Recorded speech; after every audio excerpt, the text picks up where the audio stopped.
Oke, hari ini kita akan melanjutkan materi evidence-based medicine ya. Hari ini kita akan berbicara mengenai metode cross-seksional. Ya, cross-seksional itu metode yang seperti apa? Metode cross-seksional itu adalah metode yang biasanya banyak digunakan oleh mahasiswa-mahasiswa untuk penelitian. Farmasi biasanya menggunakan metode cross-seksional. Cross-seksional itu apa sih?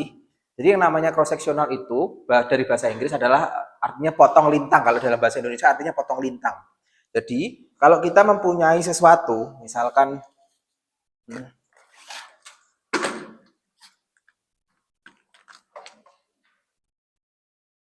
misalkan kita punya pohon seperti tabung seperti ini ya, tabung. Nah, seperti ini. Nah, kalau kita memotongnya di satu titik, nah itulah yang disebut sebagai potong lintang. Jadi dia kalau dilihat dari atas itu gambarnya seperti bulat seperti ini. Nah, ini dianalogikan seperti suatu waktu, seperti suatu waktu ya. Jadi kalau waktu kan dari masa lalu menuju ke masa depan. Nah, kita potong dari di sini. Seret. Nah, apa sih yang membedakan antara cohort cross-seksional sama case control? Apa yang membedakan dari tiga itu? Kalau cohort kita mulai dari mana? Cohort itu mulainya dari mana cohort? Dari paparan atau dari akibatnya? Dari paparannya. Kalau case control? Kita mulai dari akibatnya. Baru kita tarik menjadi lihat paparannya. Tetapi kalau case control ini adalah suatu metode di mana kita mengukur antara paparan dengan akibat itu pada satu waktu tertentu. Misalkan, contoh, kita pengen melihat paparan apakah stres itu berpengaruh terhadap GERD dan lain sebagainya. Kita ukur pada saat itu juga. Tanpa kita melihat apakah dia mengalami GERD dulu atau dia mengalami kecemasan terlebih dahulu. Itu pada satu waktu dia dipotong di situ. Jadi kita melihat antara hubungan sebab dan akibatnya. Sehingga karena kita tidak bisa mengikutinya ya. Karena kalau kita memotong suatu waktu di sini, seperti ini ya. Nah, itu jadi tidak jelas apakah GERD itu menyebabkan anxiety atau anxiety disebabkan oleh GERD seperti itu. Sehingga kalau kalian masih ingat hierarki dari EBM kan seperti ini kan ya. Nah, cross-seksional itu letaknya paling bawah, cukup bawah. Dan di bawah lagi ini adalah expert opinion.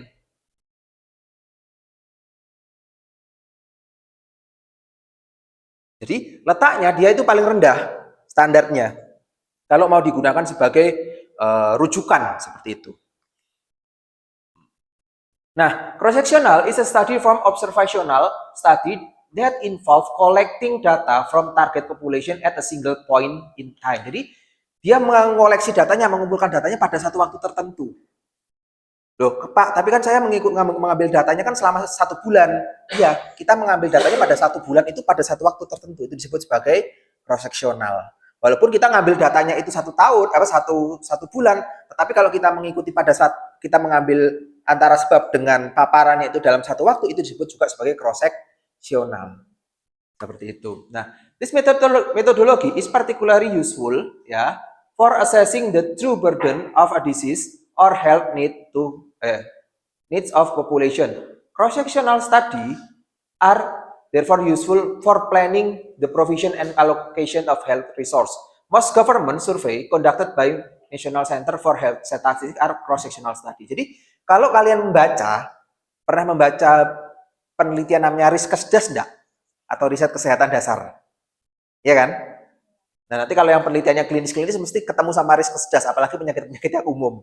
Itu mesti ketemunya sama Riskesdas. Nah, jadi Riskesdas itu dia mengacu pada data yang bersifat cross-seksional. Jadi diambil pada suatu waktu tertentu tanpa kita melihat dari apakah ada sebabnya dulu atau dari akibatnya terlebih dahulu, paparannya atau dari hasilnya seperti itu.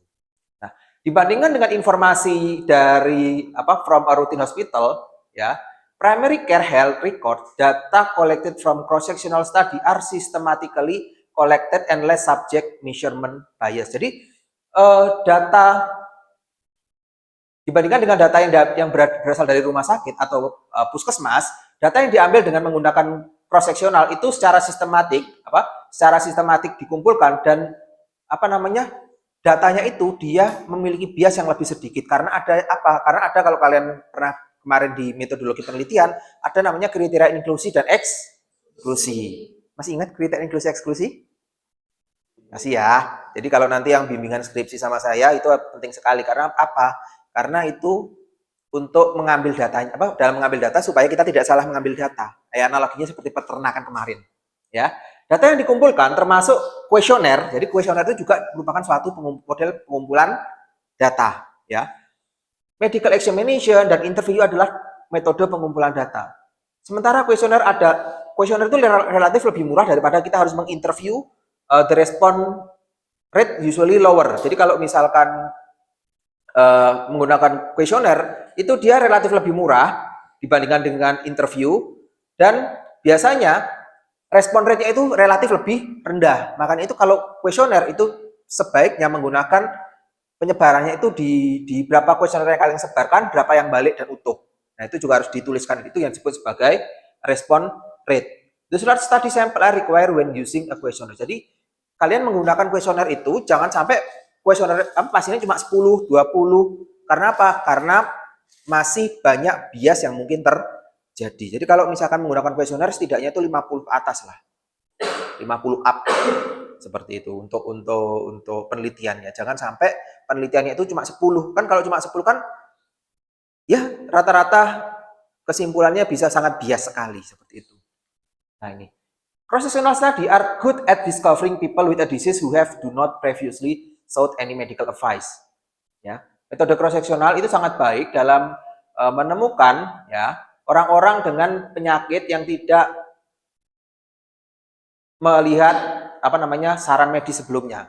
Nah, healthcare professional are usually only aware of relative small proportion of individual that present to them with an illness. These are often the community irrespective or whether individual are symptomatic. Jadi kadang yang namanya penelitian cross-seksional itu dia memiliki keunggulan dalam menemukan orang-orang yang sebelumnya dia tidak pernah mendapatkan saran medis atau mendapatkan menggunakan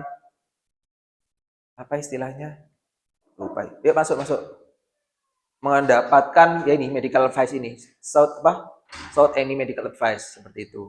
Kemudian healthcare profesional biasanya hanya peduli terhadap proporsi individual yang relatif kecil yang muncul dengan adanya penyakit. Nah, sementara itu disebut sebagai fenomena gunung es seperti ini. Nah, this phenomenon is known as the clinical iceberg atau gunung es. Nah, cross-sectional study are able to uncover the iceberg of disease. Jadi, yang namanya cross-sectional itu juga memiliki keunggulan dibandingkan dengan cohort atau case control. Dia bisa melihat namanya ini, clinical ini. No to healthcare service, symptomatic, do not sought medical advice, symptomatic disease, high risk disease. Ini bisa dilihat dengan yang namanya metode cross-sectional seperti itu. Nah, ini yang disebut sebagai cross-sectional study. Jadi, pengumpulan data itu dilakukan pada suatu waktu tertentu tok. Jadi, pengambilan datanya cuma satu kali. Nah, itu disebut sebagai cross-sectional. Jadi, maksudnya ngambil data satu kali itu, misalkan kalian ke rumah sakit ngambil data pasien A. Ya kalian ngambil data A itu kan pada satu waktu tertentu kan, nggak 3 bulan diikuti lagi kan. Nah, itu disebut sebagai cross-sectional. Seperti itu. Nah, kalau ini yang disebut sebagai longitudinal. Jadi dia pada waktu tertentu diambil datanya, kemudian bulan berikutnya diambil lagi datanya, di bulan berikutnya diambil lagi datanya. Itu disebut sebagai longitudinal study. Nah, ini.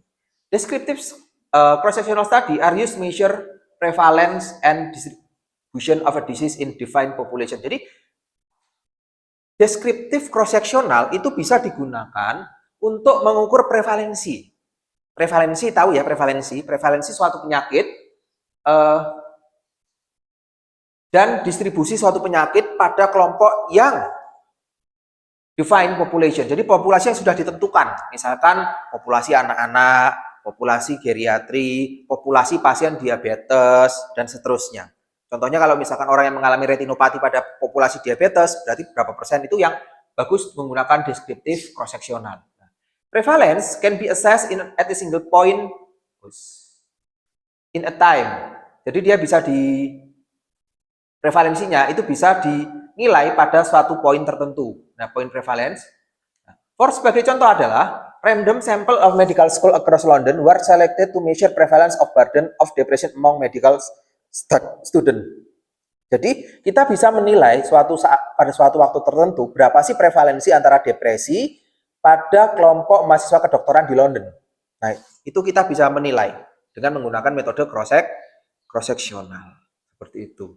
Nah, prevalensi itu juga bisa dinilai melalui defined period of time, periodic prevalence. The prevalence is usually determined if takes time to gather sufficient information on the outcome of population. Sebagai contoh, ya, random sample of movement disorder in clinic across London were selected to measure prevalence Meiji syndrome, a rare from dystonia in patient refer to clinic over 10 times. Jadi bisa juga berdasarkan waktu. Jadi dalam waktu 10 bulan, dari bulan Januari sampai bulan Oktober, itu berapa sih prevalensinya? Nah, satu, prevalensinya bisa berdasarkan jumlah atau berdasarkan waktu. Itu penelitian yang bisa dibatasi penelitiannya. Jadi bisa berdasarkan jumlah atau berdasarkan waktu. Sebagai contoh, saya juga biasanya kalau sama anak-anak tuh seperti ini, kalau yang skripsi sama saya, penelitianmu itu bisa dibatasi oleh jumlah atau dibatasi oleh waktu.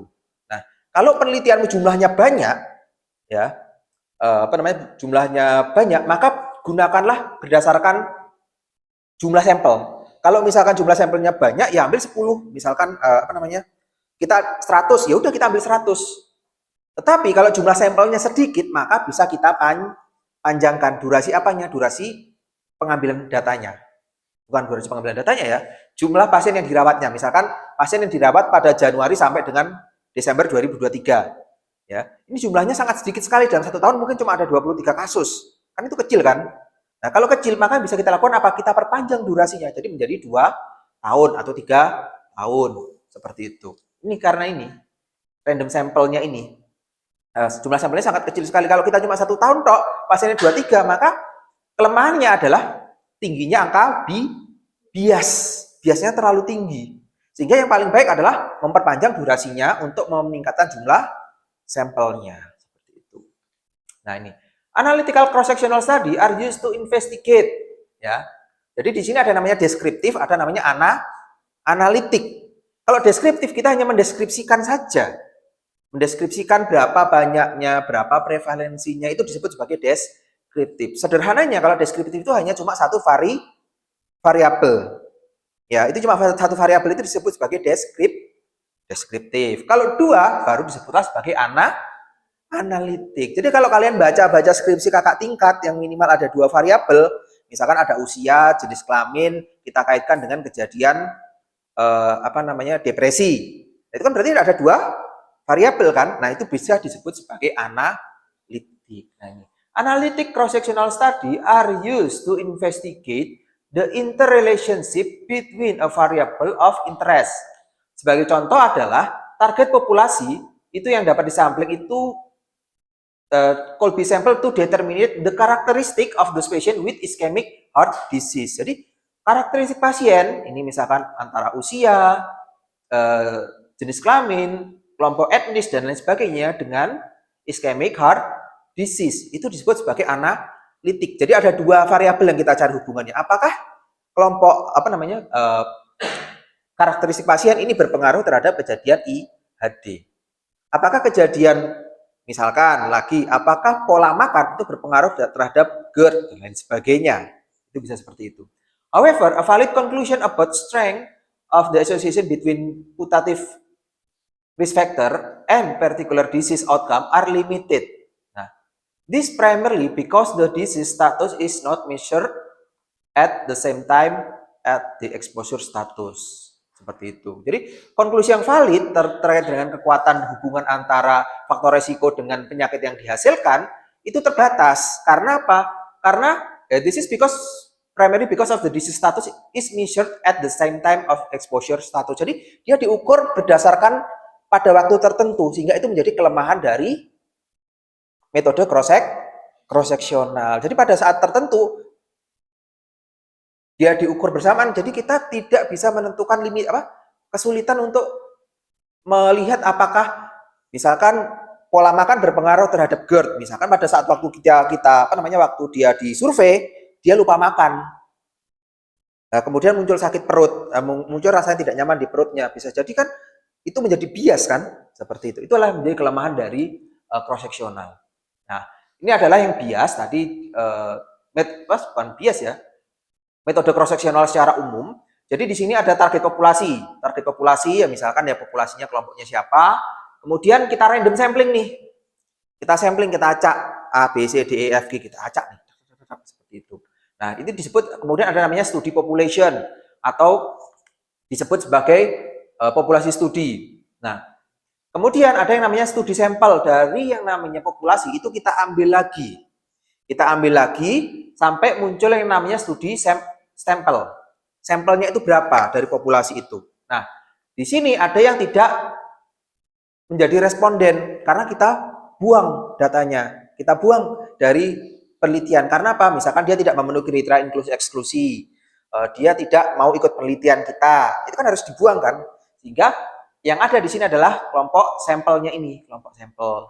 Nah, kelompok sampel, kemudian kita lihat di sini ada yang namanya faktor resiko dan apakah ada penyakit yang muncul, ya, dan seterusnya dan seterusnya. Kita bagi menjadi 4 seperti ini. Nah, kemudian dalam memilih selecting a representative sample, dalam memformulasikan pertanyaan penelitian atau research question, the target population should be determined, harus ditentukan terlebih dahulu. Nah, in this population to which a result will be generalized. Dari populasi ini, maka bisa kita generalisasi. Jadi jangan sampai kita mengambil sampel itu sangat terlalu sempit atau yang terlalu lebar sehingga tidak bisa kita generalisasi seperti itu. Nah, a study population is randomly selected from target population. Jadi dari misalkan ada 100 orang yang menjadi target populasi atau populasi target tadi, maka kalau jumlah sampelnya minimal adalah 53, maka kita harus mengambil 53.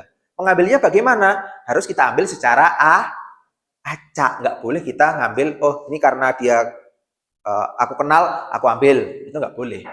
Semua harus memiliki peluang yang sama seperti itu.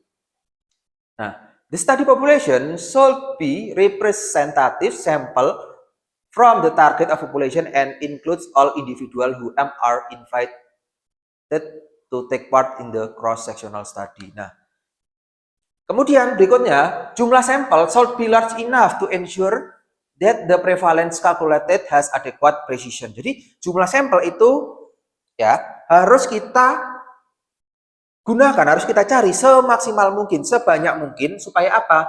Supaya kita bisa menghitung prevalensinya dengan kuat, dengan tepat, seperti itu. Jangan sampai kita ngambil sampelnya cuma 1, 2, 3, sehingga hasilnya menjadi tidak kuat, seperti itu.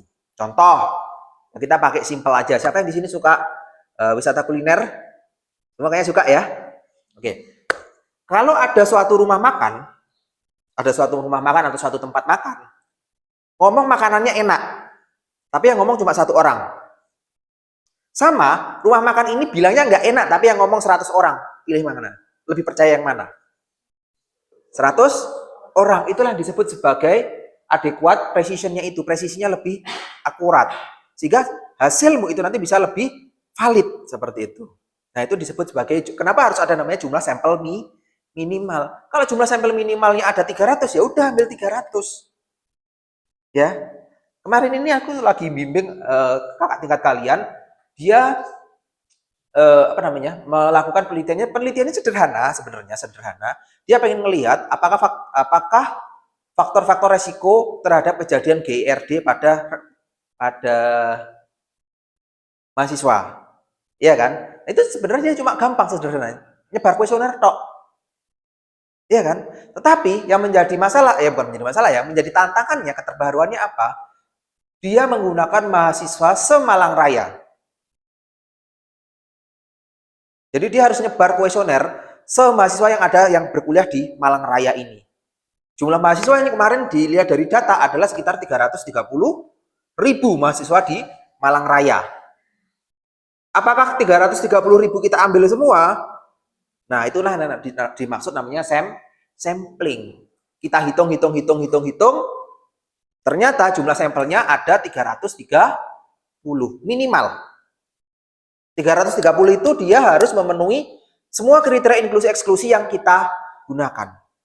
Jadi sampelnya itu ada minimal 330 dan juga analisisnya dia tidak menggunakan analisis bivariat, tetapi dia menggunakan analisis namanya analisis multivariat.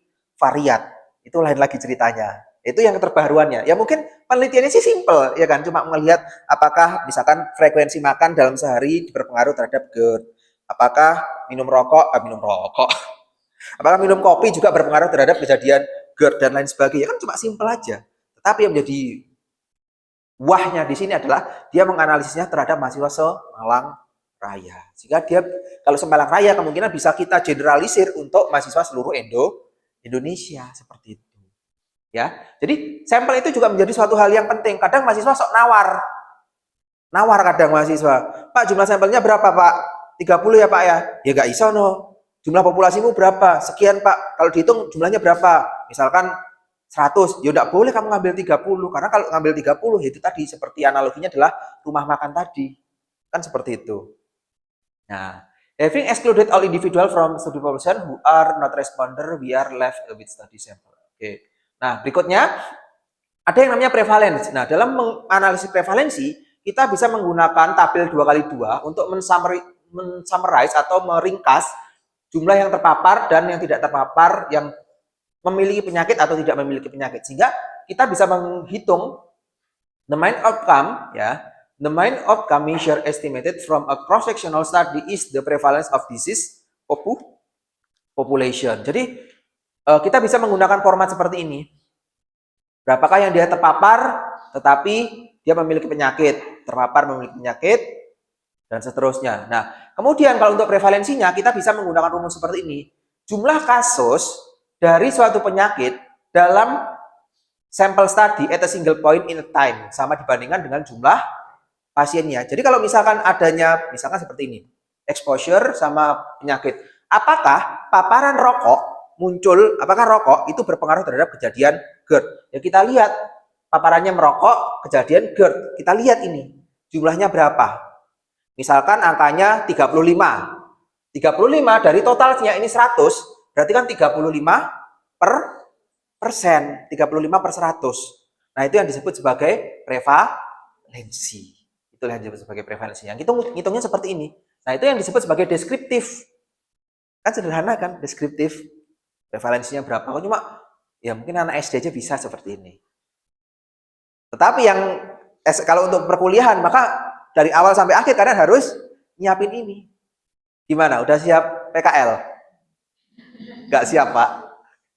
PKL habis itu skripsi. Ya, ingat kalau mau cepat, ini kayaknya seingat-ingat saya itu 1, 2, 3, 5 mahasiswa saya nyantol semester ini. Jadi dia kemungkinan nggak bisa yudisium akhir semester ini. Tapi masih bisa yudisium semester depan. Tetapi wisudanya kemungkinan tahun depan. Jadi tolong itu diperhatikan kalau kalian mau wisuda tepat waktu, itu tolong diperhatikan timeline-nya. Oke? Nah, ada lagi yang disebut sebagai prevalence odds ratio. Nah, kalau prevalence odds ratio are measure of the association between exposure and outcome, analog to the odds ratio. Jadi sama dengan odds ratio yang kemarin sudah kita bahas sebelumnya. Sebetulnya rumusnya sama seperti ini. Nah, kemudian yang penting adalah it is interpreted in the same way as odds ratio calculated in the case control study. Interpretasinya sama dengan case control. Nah, sebagai contoh, prevalensi odds ratio is for the odds of having disease are 4 times higher in exposed group than in the unexposed group. Seperti itu. Jadi, membacanya sama dengan kita membaca odds ratio pada case control, pada cohort, pada RCT itu sama cara membacanya. Itu. Nah, ini untuk prevalence odds ratio, nanti bisa dibaca sendiri. The duration of disease is the same both exposed and unexposed group. And exposure to take risk factor occur an extended period of time. The prevalence odds ratio provide an estimate for the risk ratio. Kemudian tambahan berikutnya, in case control study, provided the outcome is rare, the odds approximately as the same risk, and so the odds ratio is an estimate risk ratio and interpret in a similar way. Jadi cara interpretasinya juga sama. Ini untuk prevalensi rasionya, ya, jadi masih sama. Jadi ada prevalence odds ratio, ada prevalence ratio, itu juga sama interpretasinya. Nah, ini prevalensi odds ratio versus prevalence ratio. Apa sih bedanya? Kalau prevalence ratio, persamaannya adalah prevalence measure the association. Prevalensi itu mengukur hubungan antara paparan dengan outcome. Itu untuk prevalensi odds ratio sama prevalence ratio. Nah, yang membedakan apa? Kalau odds ratio ini, prevalence odds ratio, provides an estimated, memberikan estimasi terhadap odds ratio sebagai apa? As in the case control study, sama seperti case control study. Nah, kemudian kalau prevalensi, dia memberikan estimasi sama seperti cohort study. Itu untuk yang prevalensi rasio. Nah, kemudian kalau prevalence odds ratio itu dia lebih disarankan atau preferable for chronic disease, untuk penyakit yang bersifat kronis. Kemudian untuk prevalence ratio itu untuk yang penyakit bersifat akut dari beberapa hari sampai dengan beberapa minggu seperti ini. Nah, ini untuk biasnya masih sama, masih ada yang bias-bias seperti itu. Nah, kalau yang menarik kita lihat di sini ada yang namanya bias. Bias ini. Jadi, kalau pengukuran itu dilakukan pada waktu yang berbeda dengan metode yang sama, populasi yang sama, diukur dengan waktu yang berbeda, dia bisa saja memberikan hasil yang berbeda. Nah, ini yang disebut bias. Metodenya sama, tempat rumah sakitnya sama, kemudian waktunya dia berbeda, dia akan memberikan hasil yang berbeda. Itu disebut sebagai bias. Itu. Nah, ini adalah keuntungan dan kerugian dari beberapa cross-sectional study. Keuntungannya adalah sangat berguna sekali untuk mengukur prevalensi suatu penyakit dalam populasi yang define. Jadi yang populasi yang tetap jumlahnya. Seperti itu. Dan for planning the allocation health resource accordingly. Jadi bisa digunakan untuk pengambilan kebijakan. Ya, seperti itu. Nah, kerugiannya adalah apa? Can it use test epidemiologic hypothesis as a cross-sectional study are low on the hierarchy of evidence. Jadi kerugiannya dia dalam hierarki evidence-based medicine dia sangat rendah hierarkinya, kan seperti ini kan. Evidence-based medicine dibandingkan dengan RCT dia sangat berbeda sekali. Seperti itu. Ya, kemudian kerugiannya lagi ada able to measure the prevalence of disease for all exposure factor under investigation. Jadi dia bisa melihat, bisa mengukur mengukur prevalensi suatu penyakit terhadap semua faktor risiko yang kita duga dalam satu waktu tertentu. Itu keuntungannya. Tetapi kerugiannya juga not useful for studying rare disease or disease with a short duration. Jadi dia nggak bisa digunakan untuk penyakit yang langka atau penyakit dengan durasi yang pendek. Seperti itu. Kemudian lainnya lagi keuntungannya, multiple exposure and outcome can be measured at the same time of cross-sectional study. Jadi multiple exposure, banyaknya paparan itu bisa diukur sekaligus. Dan ini bisa kita gunakan untuk melihat faktor mana dari sekian banyak faktor yang paling berpengaruh. Nah, itu kita bisa ngeluat namanya uji analisis parametrik, tapi uji analisis multivariat. Misalkan ada 10 faktor resiko A, B, C, D, E, F, G, H, I, J. Nah, yang mana yang paling berpengaruh itu bisa kita uji sekaligus. Nah, itu keunggulannya. Tetapi kerugiannya juga cannot usually discern a temporal relationship between unexposure and outcome disease. Jadi dia tidak bisa melihat hubungan sementara antara paparan dengan outcome yang muncul. Kemudian keunggulannya lagi, useful for generating hypothesis by studying the association between exposure and disease onset of chronic disease. The incident rate of a disease outcome cannot be estimated. Tingkat insiden dari suatu outcome tidak bisa diestimasi dan lain sebagainya. Nah, ini saya mau memberikan sebuah contoh kepada teman-teman semua, kepada kalian semua. Di sini adalah jurnal, ya, suatu artikel jurnal dengan judul adalah hubungan antara kecemasan dengan kejadian GERD, ya. Nah, hasilnya di sini adalah a different clinical manifestation of GERD may be influenced by association physiological factor. We evaluated the psychological status according to subtype of GERD. Jadi GERD itu juga banyak macamnya. Jadi kalau GERD di breakdown lagi, itu ada macamnya, ada macam-macam. Ada yang non-erosif, ada yang erosif dan lain sebagainya. Ya, ada yang namanya erosive reflux disease, non-erosive non-erosive reflux disease ini, non-erosive reflux disease, kadang disebut juga NERD, ada juga AEE atau asymptomatic erosive esophagitis. Jadi dia seperti tidak ada gejala, tetapi begitu diteropong dengan menggunakan apa namanya endoskopi, dia muncul erosi-erosi di esofagusnya. Tetapi dia nggak munculkan gejala. Nah, itu yang dilihat. Nah, kemudian kalau kita lihat di sini di hasilnya adalah ya, ini yang disebut subjeknya adalah 19.000 subjek. Ya, 19.000 subjek. Nah, ada 86 dan seterusnya itu adalah bagian dari GERD-nya. Ada yang disebut ERD, NERD, AEE dan lain sebagainya dan kontrol. Nah, ini disebut sebagai deskriptif seperti itu. Nah, hasilnya apa? Kalau kita lihat di sini, kalau kita lihat multinomial logistic regression reveal a significant association increased state ya and anxiety trait. Jadi ada hubungan antara ansietas dan depresi berkaitan dengan kejadian GERD. Jadi kalau kita lihat yang paling besar yang mana? Apakah anxiety sama GERD yang mana yang paling besar menyebabkan kejadian antara anxiety sama depresi mana sih yang menyebabkan GERD? Yang paling besar? Depresi. Hampir 120 kali persen.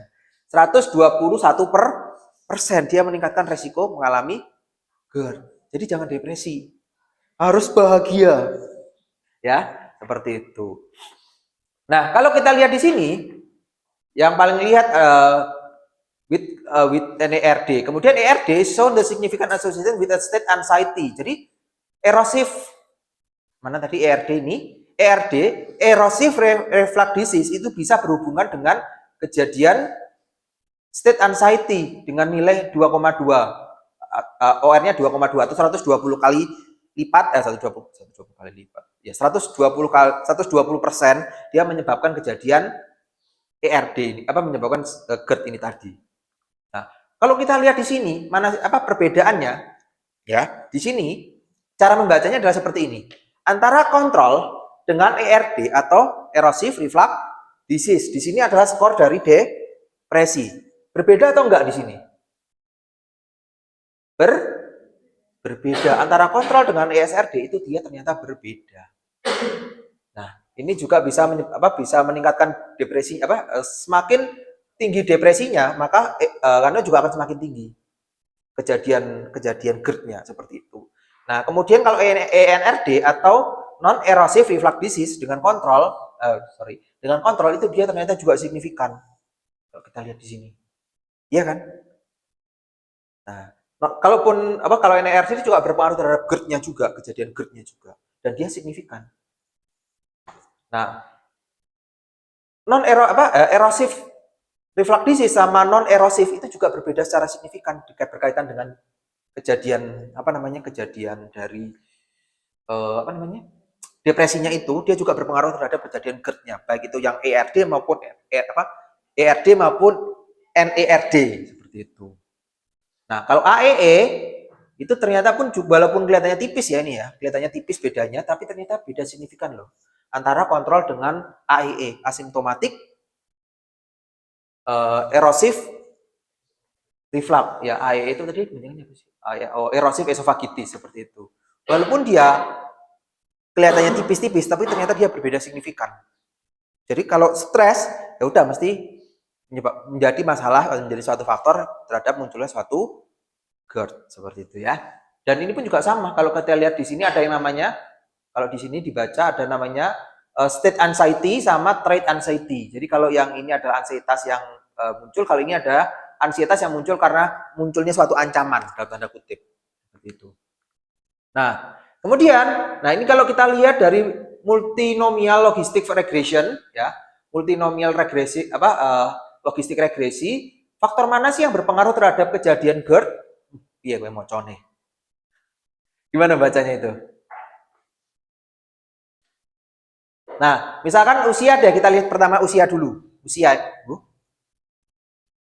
oh udah, kaget, mati. Oke, misalkan kita lihat usia di sini ya, usia.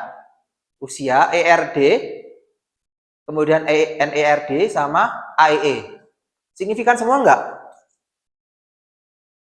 Signifikan apa enggak? Ternyata usia tidak berpengaruh terhadap kejadian GERD pada pasien yang mengalami depresi. Enggak ada pengaruhnya. Kemudian jenis kelamin. Jenis kelamin. Jenis kelamin, ya, female sebagai reference. P-value-nya enggak, ERD, NERD, ya, AEE, ya. Ternyata jenis kelamin pembandingnya itu kan perempuan ya. Kalau ternyata laki-laki itu dia lebih cenderung mengalami NERD maupun AEE pada kelompok yang mengalami depresi. Seperti itu. Itu cara membacanya. Kemudian kalau yang ketiga-tiganya apa? BMI. Kurang dari 0,05? Kurang dari 0,05? Kurang dari 0,05? Yes. Ternyata berat badan atau BMI itu juga berpengaruh terhadap kejadian GERD. Semakin besar BMI-nya, maka risiko mengalami GERD juga akan semakin besar pada pasien yang mengalami depresi. Kurang lebih seperti itu cara membacanya. Jadi kalian sudah bisa ya, insya Allah menginterpretasikan datanya ya. Bisa, harus bisa. Karena nanti skripsi kalian juga diminta untuk menginterpretasikan data. Ya kan, sebagai daftar rujukan. Jadi kalau ngambil rujukan itu lebih baik kalian mengambil dari data yang aslinya. Jadi misalkan dari suatu jurnal ada disebutkan begini, sumbernya siapa? Ya kalian ngambil, lebih baik kalian ngambilnya dari jurnalnya, dari literatur di mana dia mengutip itu tadi. Itu akan lebih baik.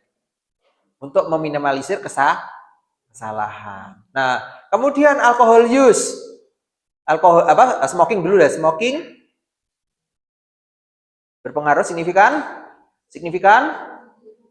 Yes. Merokok itu juga berpengaruh terhadap kejadian GERD pada pasien yang mengalami depresi seperti itu. Baik itu ERD, NERD maupun AEE.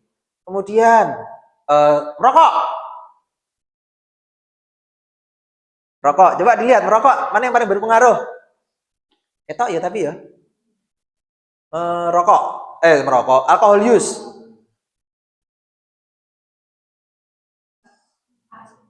Apa? Yang berpengaruh pada GERD model apa? Alkohol? Enggak, iya. Ini coba. AEE. Ternyata GERD itu berpengaruh terhadap penggunaan alkohol itu berpengaruh terhadap AEE. Jadi GERD yang model AEE itu sangat berpengaruh. Dia merokok, dia mengalami depresi, kemudian dia juga mengalami GERD. Nah, itu yang signifikan di AEE seperti ini. Ada lagi misalkan penggunaan NSAID. NSAID tidak signifikan. Helicobacter pylori signifikan yang mana? Ya, seperti itu ya. Nah, itu cara membacanya. Kemudian berikutnya, antara fast food consumption and body mass index in children and adolescents an international cross-sectional study. Seperti ini. Jadi ada si peneliti namanya Irene Braithwaite dan kawan-kawan, dia ingin meneliti apakah konsumsi konsumsi makanan fast food itu berpengaruh terhadap body mass index. Ternyata kalau kita lihat di situ ya. Nah, untuk reportednya itu hasilnya seperti ini. Dia melibatkan dari 72.900 anak-anak dan 199 orang dewasa pada 36 negara.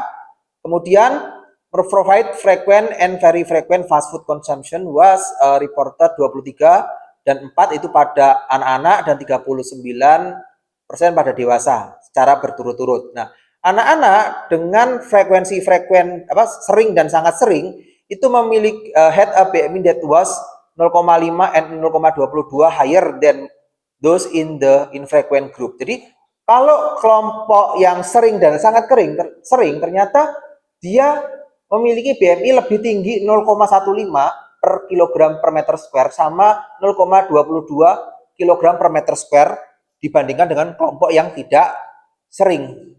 Jadi semakin sering mengkonsumsi makanan fast food, semakin tinggi apanya? BMI-nya. Seperti itu. Dengan signifikan atau enggak?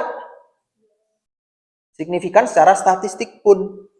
Ya, Malaldation in the frequent and very frequent group had BMI lebih besar 0,14 dan 0,28. Itu lower than those in the infrequent group. Jadi laki-laki yang sering mengkonsumsi makanan fast food itu juga memiliki kecenderungan untuk memiliki BMI yang tidak normal. Dan dia signifikan secara ya.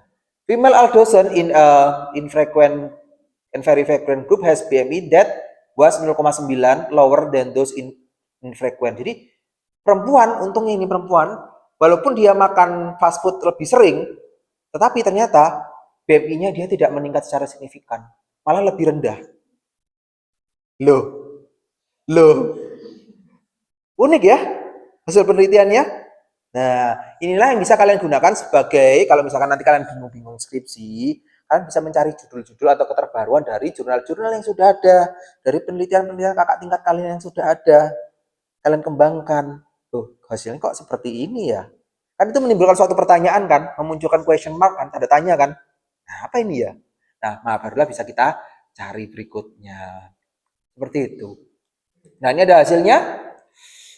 Perbedaan yang di sini adalah perbedaan BMI-nya. Yang di sini ada perbedaan BMI-nya. Kalau kita baca, ini adalah perbedaan BMI dalam kilogram per meter kuadrat. Ternyata kalau di Meksiko itu bedanya seperti ini. Meksiko.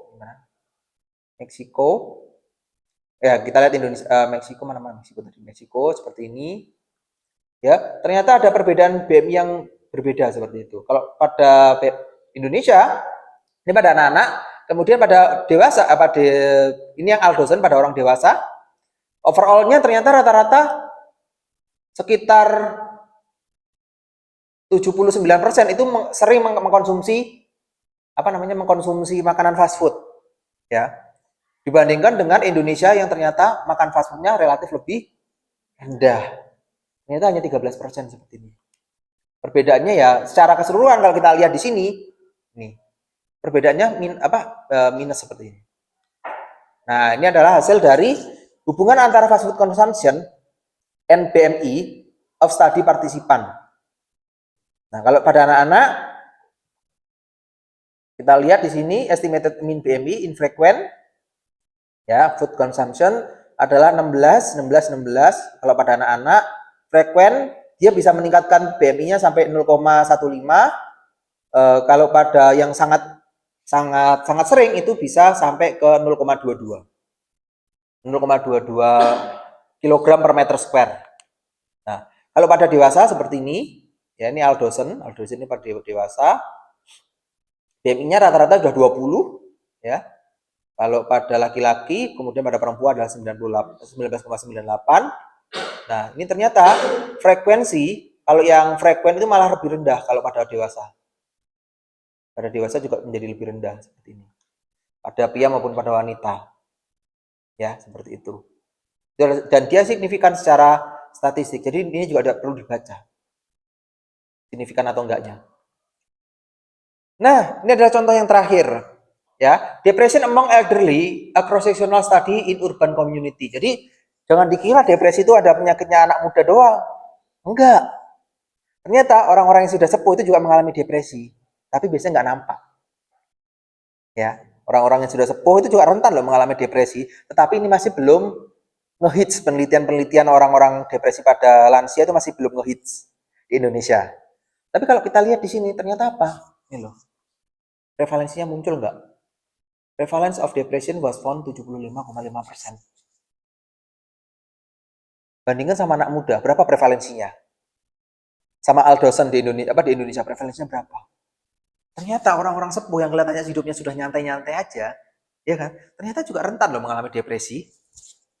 Ya kan? Di penelitian ini siapa namanya? Ravindaryapala Mandolkar ini orang India, dia menemukan 75% orang-orang yang sudah sepuh itu juga mengalami depresi, ya.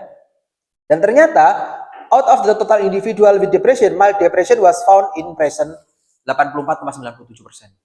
Ternyata itu 84,97 itu mengalami depresi. Jadi kalau orang yang depresi, pasiennya semua pas dari keseluruhan pasien, 84,97 itu mengalami mild depression, depresi yang sedang. Seperti itu. Ya. Kalau almarhum ibu saya dulu pernah bilang, kalau anak muda paling depresinya masalah apa sih? Iya kan? Paling masalah cinta-cintaan. Ya kalau orang tua lebih banyak lagi depresinya, lebih stresnya lebih banyak lagi, ya kan? Ternyata memang ini terbukti dari sini. Nah, kemudian usia dan jenis kelamin itu secara statistik itu juga berpengaruh secara signifikan terhadap menjadi signifikan predictor of depression dengan nilai signifikansi kurang dari 0,05. Yang berturut kemudian penyakit kronis pun juga menyumbang angka kejadian depresi. Baik itu diabetes, hipertensi, masalah terkait muskuloskeletal. Nah, 3 penyakit ini itu juga menyumbangkan atau menjadi prediktor terhadap kejadian depresi. Kalau kita lihat hasilnya, ini kan adalah dari apa namanya? Dari abstraknya ya, kita lihat di sini. Hasilnya. Antara usia 60 sampai dengan 69 tahun dibandingkan dengan usia 70 tahun ke atas, kita lihat di square value-nya. Sama kita lihat dari p-value-nya ini. Ini kita lihat dari p-value-nya 0,0028. Berarti orang usia 60 sampai dengan 69 tahun itu pada kelompok usia tersebut dia lebih rentan mengalami depresi dibandingkan dengan usia 70 tahun ke atas. Dan coba lihat bawahnya. Cara bacanya gimana itu? Mana jenis kelamin yang lebih rentan mengalami depresi? Laki-laki atau perempuan? Laki-laki ternyata lebih rentan mengalami depresi. Untuk untuk mengalami depresi, laki-laki memang relatif lebih rentan mengalami depresi dibandingkan dengan perempuan pada kelompok usia tersebut. Ya, tetapi kalau secara populasi secara umum saya belum menemukan datanya. Tetapi kalau menurut beberapa orang, laki-laki memang lebih rentan mengalami depresi dibandingkan dengan wanita. Ya, karena memang satunya masalah support system dan lain sebagainya. Tetapi wanita lebih cenderung mengalami yang namanya penyakit mental juga, bipolar dibandingkan dengan laki-laki. Nah, seperti itu. Kemudian kalau kalian lihat di sini associated comorbid with depression, ya. Ternyata baik itu DM, kemudian hypertension sama penyakit muskuloskeletal, dia juga berpengaruh secara signifikan terhadap kejadian depresi. Misalkan, ini baru sekian aja. Nah, coba mungkin nanti kalau mau nambah variabel kalian tertarik, boleh. Misalkan pada kelompok usia ini, ya, pada kelompok usia ini kalian melihatnya di puskesmas, mana sih yang berpengaruh? Misalkan apakah penghasilan bulanannya juga berpengaruh terhadap penyakitnya seperti ini. Ya, misalkan orang-orang yang dengan penyakit menahun kadang bosan ya minum obat, sehingga muncul kok ngopi obat terus ya, tapi kok orang mari-mari dan seterusnya. Itulah bisa menyebabkan kejadian depresi. Kemudian munculnya komplikasi dan lain sebagainya. Ini juga akan berpengaruh. Nah, sangat berpengaruh secara signifikan. Oke, sampai sini ada yang mau ditanyakan mengenai cross seksional? Gak ada? Belum ada? Oke. Tugas untuk minggu depan dan minggu depannya lagi. Jadi minggu depan sampai minggu depannya lagi kalau untuk dijadwal ntar di slide pertama. Nah, di sini kan adalah statistical interpretation ya. Jadi nggak usah saya jelaskan lagi. Nah, maka tugas kalian adalah membuat presentasi. Tugasnya adalah tugas individual. Membuat presentasi per orang individunya. Apa tugasnya individu? Per orang per orang. Jadi ada 2 minggu itu nanti dibagi menjadi 2 kelompok besar. Tetapi presentasinya individu. Ya, kalian menginterpretasikan seperti saya sampaikan ini. Mengenai evidence based medicine. Seperti itu. Oke?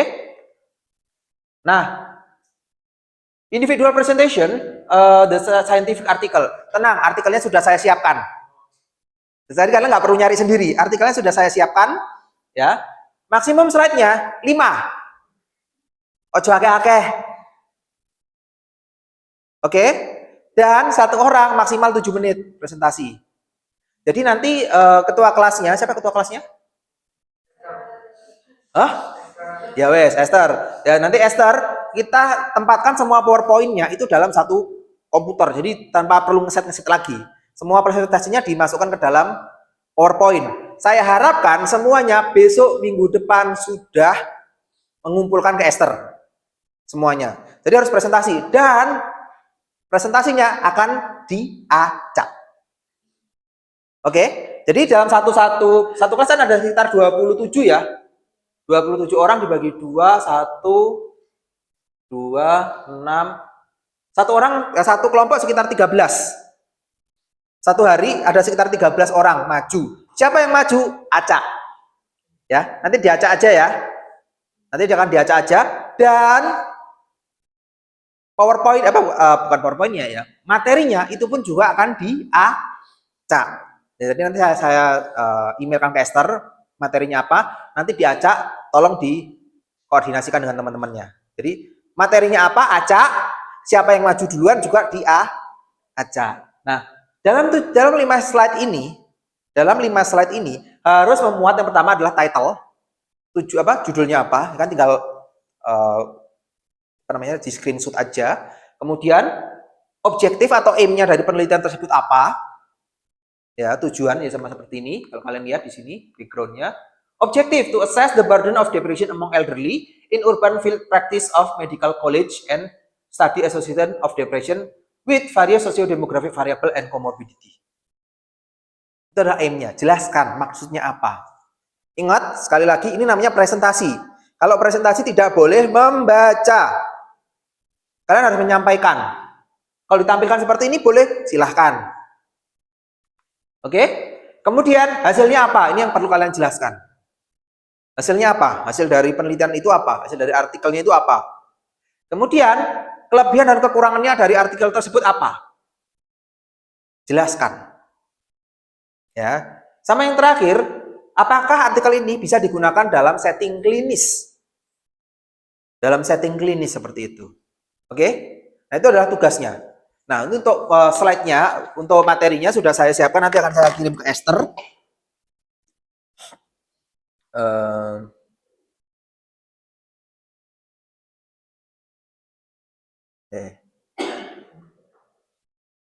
Bahan ajar, kemudian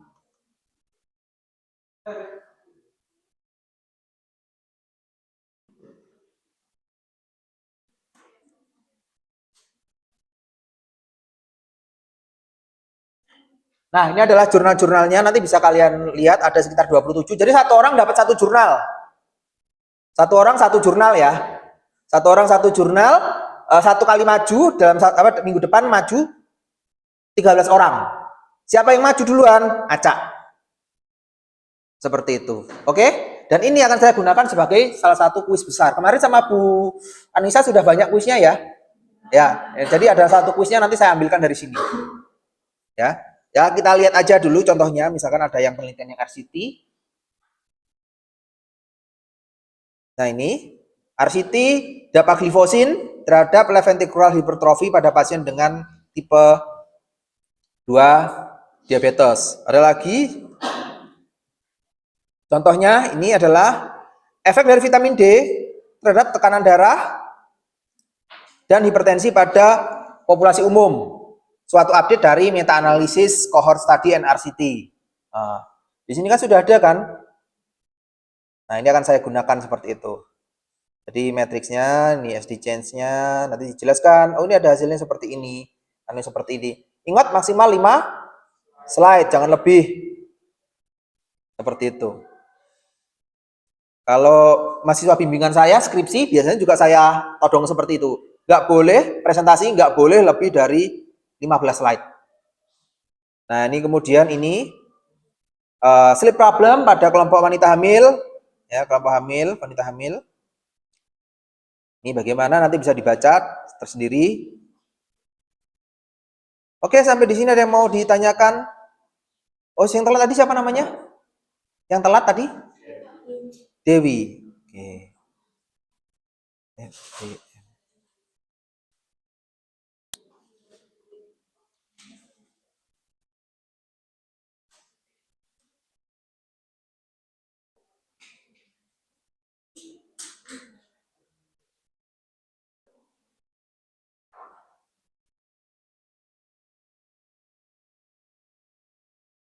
Oke, sampai di sini ada yang mau ditanyakan?